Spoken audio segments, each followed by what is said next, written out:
A autossabotagem, uma consequência de quem sofreu abuso infantil.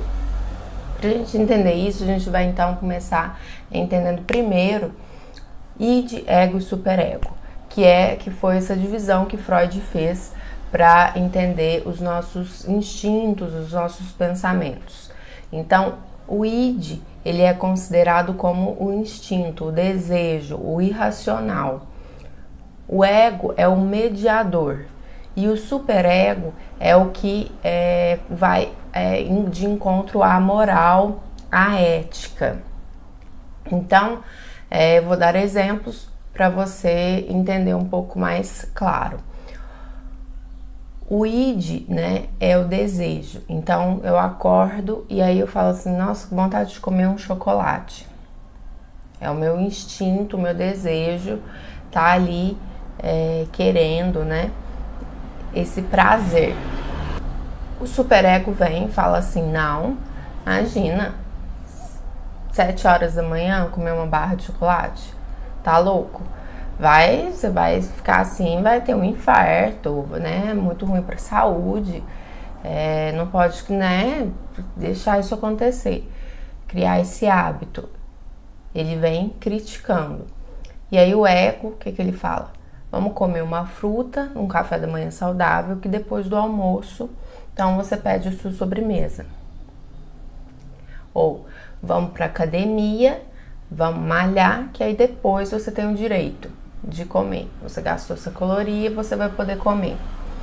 Outro exemplo, você tá na balada e sente uma atração por uma pessoa.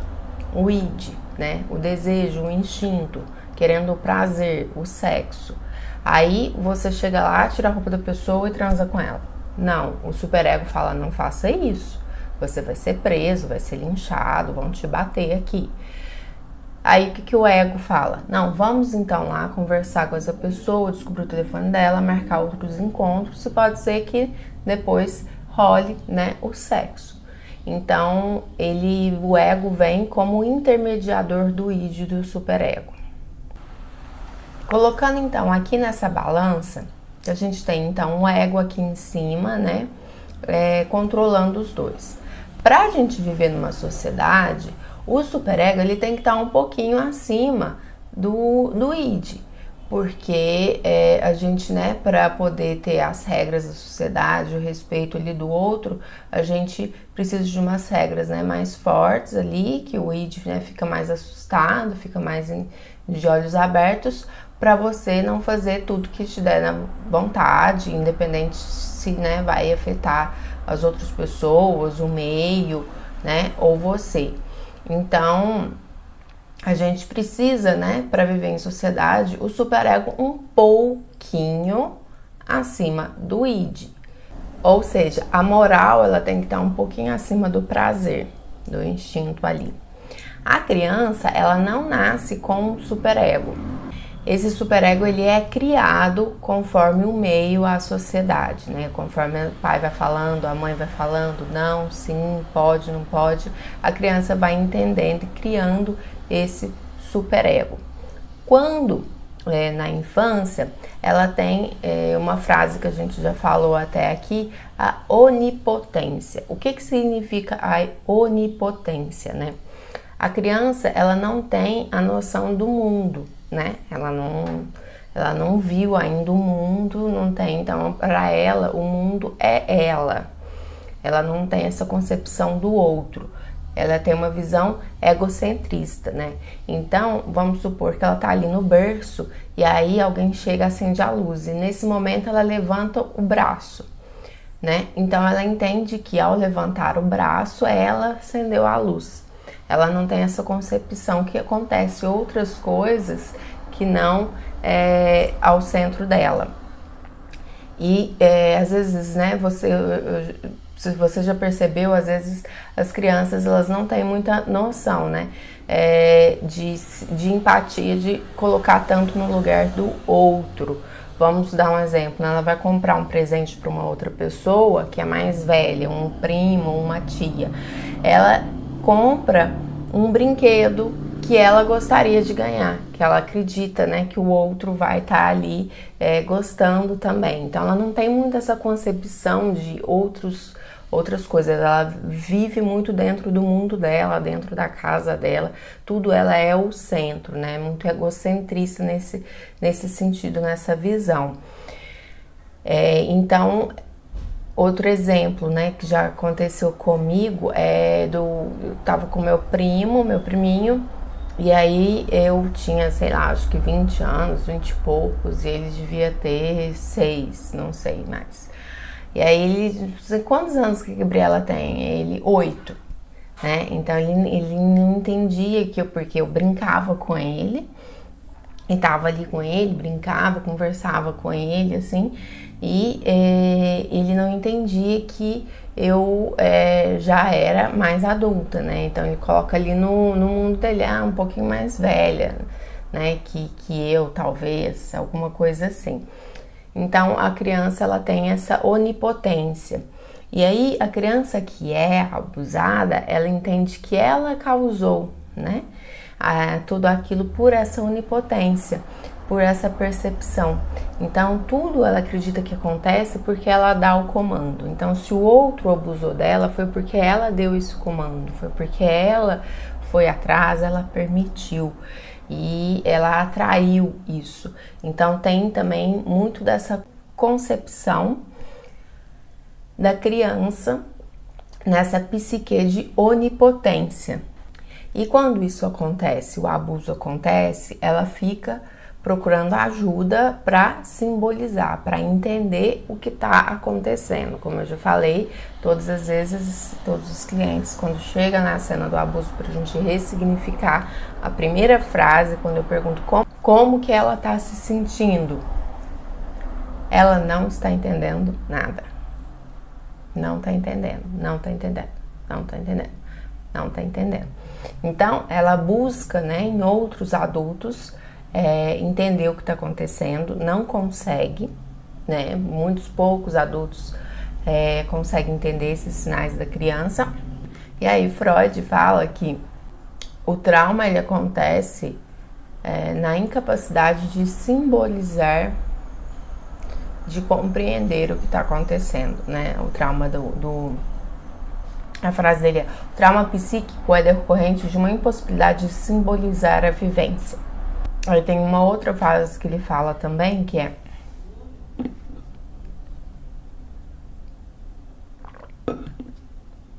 o trauma psíquico que um pouco mais a fundo, é decorrente de uma impossibilidade de simbolizar a vivência. A situação traumática provém de um excesso de excitação provocado por uma experiência externa que invade o psiquismo e não possibilita a representação mental do evento. Onde está o perigo disso? Quando ela não entende o que está acontecendo e tem essa questão da onipotência, há uma quebra, uma clivagem do ego. Há uma quebra do ego. O ego que está ali comandando o superego e o id, que é o racional, o analítico ali para mediar os dois. Não consegue simbolizar, não consegue entender, não consegue colocar em palavras, procura ajuda, não encontra, acaba tendo a identificação com o abusador para sair dessa confusão. Inconscientemente ela sente o prazer por essa excitação. Então, se você perguntar para a pessoa adulta, ela vai falar que não, né, que ela tem nojo e não sente, mas naquela época, inconscientemente, ela, né, sentiu um prazer. Às vezes a criança não entende o que está acontecendo, não entende como uma forma de carinho, de amor, de atenção.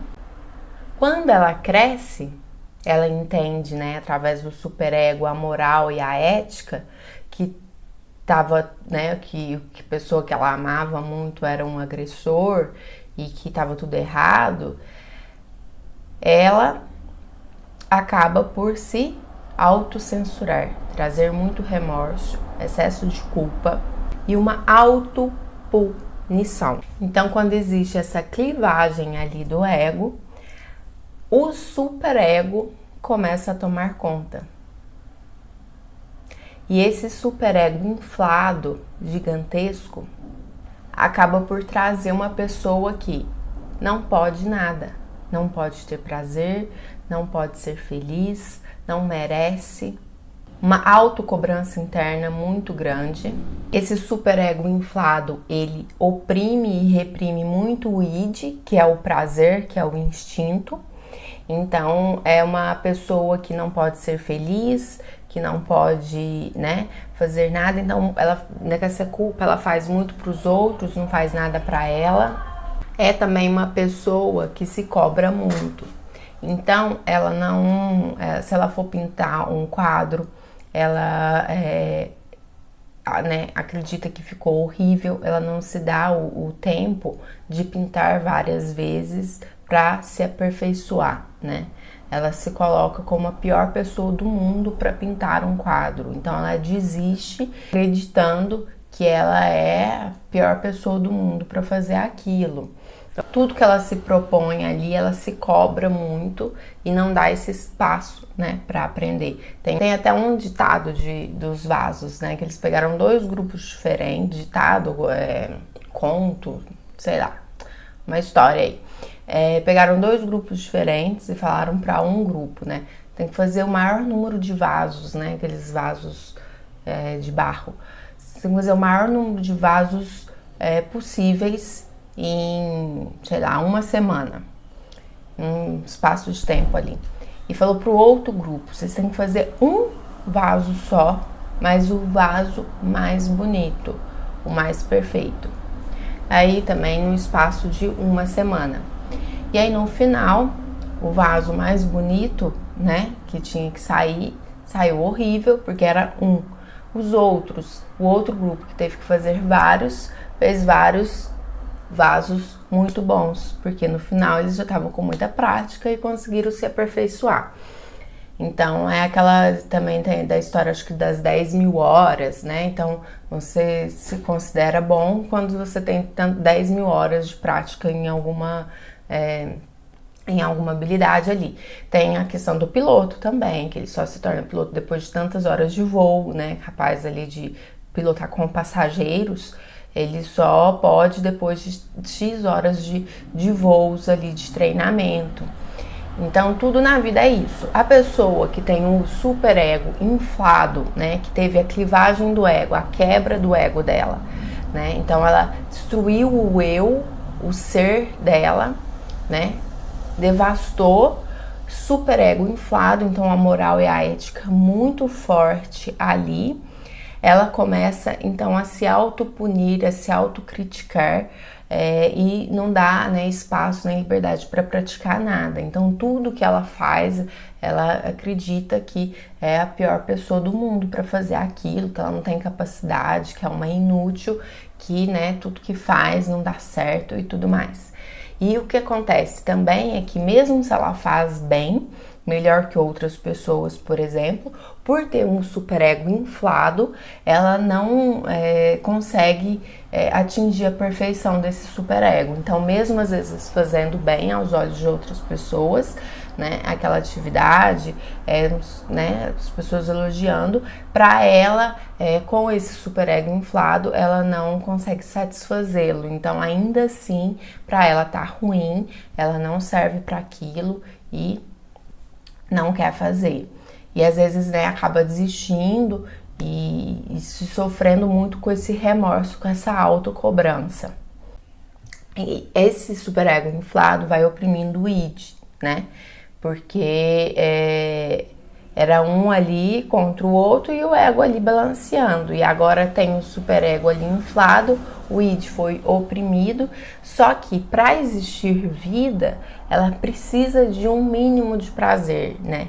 E aí ela começa então com algumas manias ali, né? Uma pessoa que fica muito neurótica com esse superego e ela acaba às vezes indo atrás de pequenos prazeres. Então às vezes ela vira cleptomaníaca, que é assim, pegar nem que for, né, uma caneta de uma loja, alguma coisa do coleguinha, uma borracha do coleguinha da escola, Ela vai trazendo pequenos prazeres, mas depois que ela faz isso, ela se culpa novamente.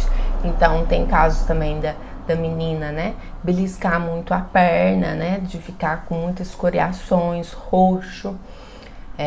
Nesse caso, né, que foi a professora minha que contou, que ela viu, era de uma menina que o pai, né, passava a mão nas perninhas, e aí era o momento ali onde ela beliscava nas perninhas dela, trazia aquele prazer, mas ao mesmo tempo depois um remorso, uma culpa, né, de estar fazendo isso com ela.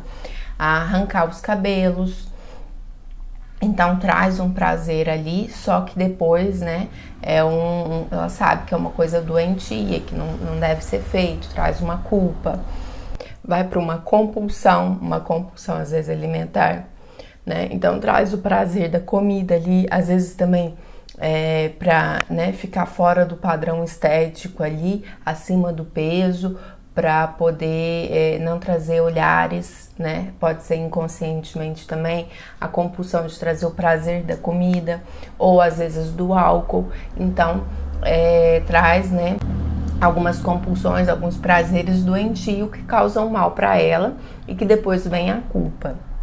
Né? Esse superego inflado, ele traz também a inibição da criatividade, inibição intelectual, inibição profissional. Por quê? Porque a pessoa se coloca como a pior de todas, né? Então ela não dá o espaço para ali se desenvolver ou se sentir bem, se sentir merecedora. Tem também a inibição sexual, né? Que muitas pessoas, né, falta de libido, que trazem. Por quê? Porque inconscientemente ela não quer acessar aquele prazer que ela teve, né, quando abusada, porque ela tem um superego ali, entendendo que aquilo não é bom, né? Então ela traz às vezes também uma obsessão religiosa, castradora, né? Então religiosa, que eu falo, a gente ter uma religião, praticar, é ok, é bom espiritualmente. Tudo que é excessivo, obsessivo demais, né, é o superego ali querendo amenizar a dor de uma culpa, né? Então, pessoa assim muito obcecada religiosamente, né, que independente da religião, né, ou busca uma religião muito castradora para trazer, né, amenizar essa culpa, a autoexigência, a transtorno de escoriações. Então são vários pontos ali, às vezes até a masturbação excessiva, né, traz tanto para homem quanto para mulher. Então ela às vezes vai por esse lado de, né, mas depois se sente muito culpada.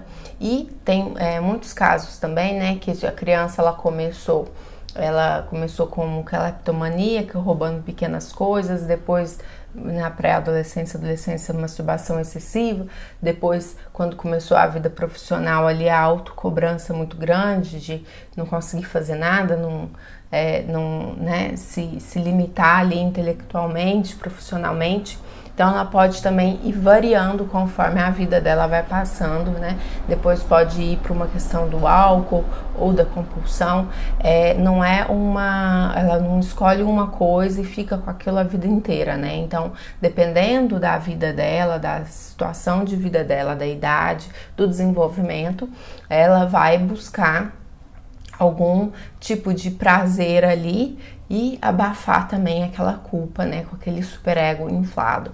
Então, é uma pessoa que vive ali muito lutando ali contra si mesma, né, porque ela não tem o ego dela, ela não tem a conexão com o eu dela, né? Então ela faz as coisas sabendo que tá errado para sentir um prazer e ao mesmo tempo se sente muito culpada, tem um superego ali recriminando em cima, não faça isso, e ao mesmo tempo para ela ter algum tipo de prazer ela acaba fazendo. Então é uma pessoa que está em conflito direto com ela, Por isso que às vezes essa dor é muito grande, a pessoa pensa várias vezes, às vezes, em destruir a própria vida, porque ela tem um conflito interno também muito grande, além do que ela tem também o ego dela, o eu, o ser dela ali destruído, quebrado, quando houve, né, esse abuso. E essas consequências, elas duram, né? Então tem pessoas que estão com 40 anos que têm essas consequências e tem pessoas que estão com 15 anos que têm. Então não adianta querer colocar uma pedra em cima e seguir a vida. Por quê?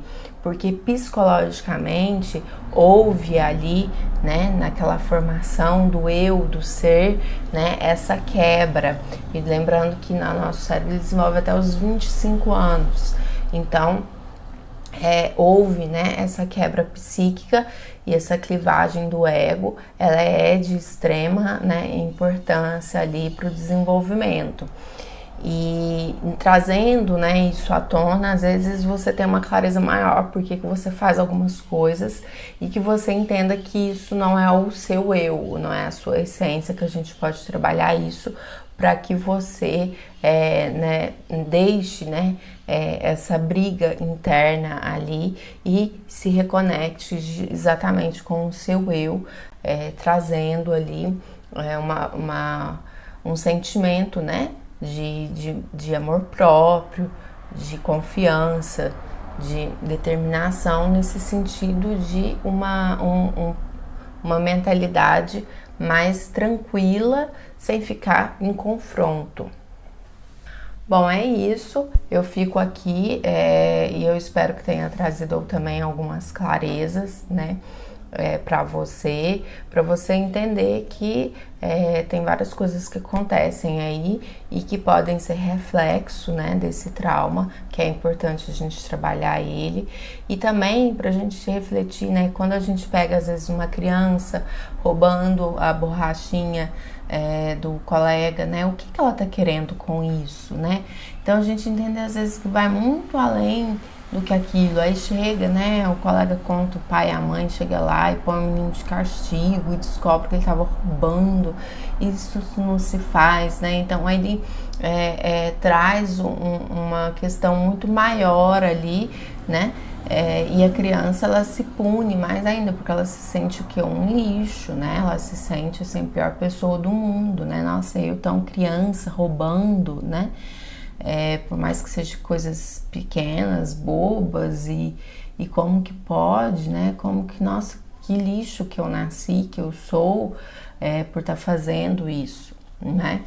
E aí tem vários questionamentos ali que acontecem com isso, e pra gente entender que a criança, ela sempre fala, né? Ela sempre conta, elas podem às vezes não falar. Então, essas atitudes são atitudes, né, que podem trazer ali uma mensagem muito maior, né, do que ela tá passando. E com outras pessoas também, né?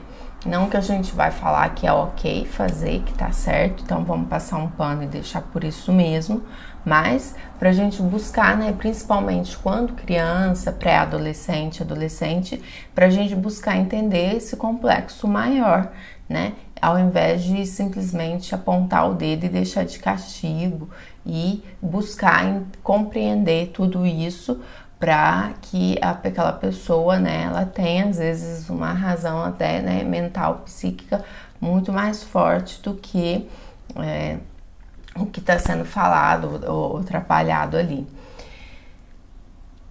Bom, é isso, então fico por aqui, espero que vocês tenham gostado, deixe seu comentário aqui, pra gente saber, né, se faz sentido, se você já passou por isso, se teve algum outro tipo de autocobrança que te aconteceu, que a gente, né, pode estar ajudando uma a outra ali para entender, né, diversas coisas que acontecem ali com essa quebra do ego. Tchau, tchau!